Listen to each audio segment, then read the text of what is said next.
আসসালামু আলাইকুম। কাছে দূরে যে যেখানে আছেন আশা করছি আল্লাহর রহমতে সবাই ভালো আছেন। আজকে মাত্র হাফ কাপ সুজি ও 1 কাপ ময়দা দিয়ে মজার একটা বিস্কুট রেসিপি শেয়ার করছি।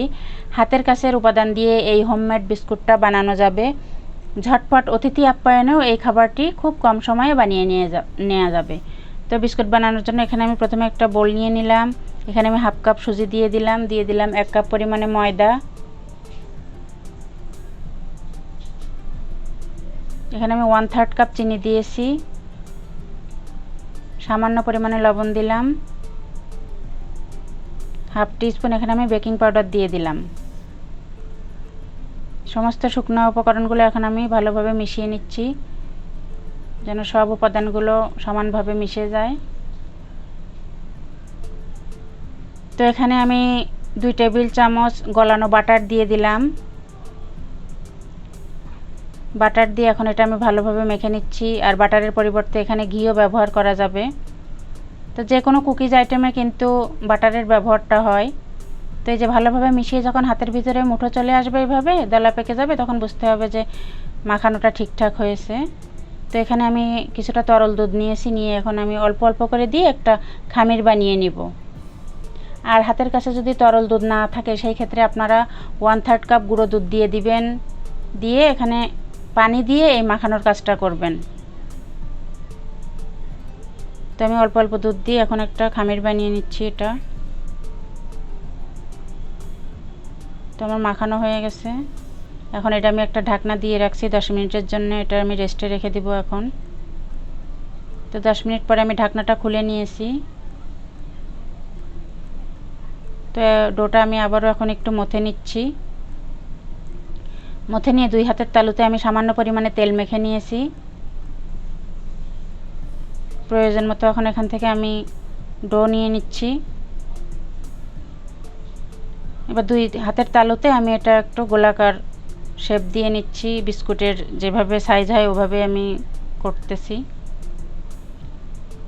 তো একটু হাফ ইঞ্চির মতো পুরো রেখেছি আমি, আর একটু আমি বড় সাইজ করে বানাচ্ছি, চাইলে আরও ছোট সাইজ বানানো যাবে।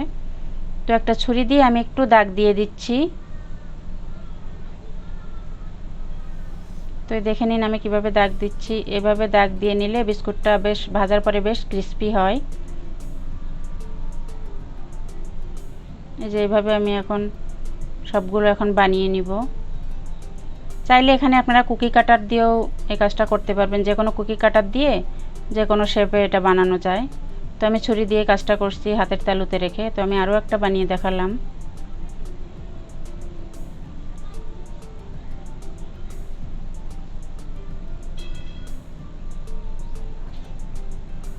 তো আমার সবগুলো প্রায়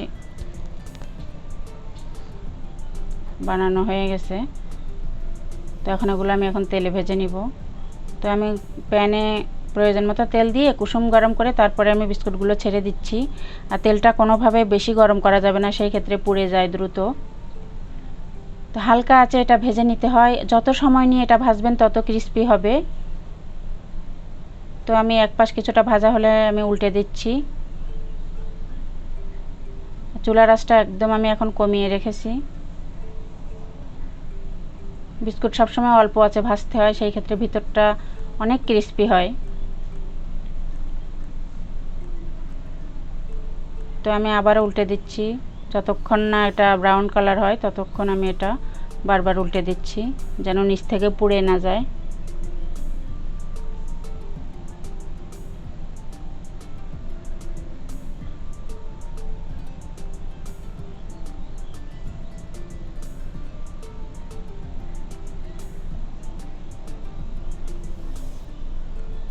সবগুলো যখন সমানভাবে ব্রাউন কালার হয়ে আসবে তখন এগুলো আমি তেল থেকে একটা একটা করে উঠিয়ে নিব।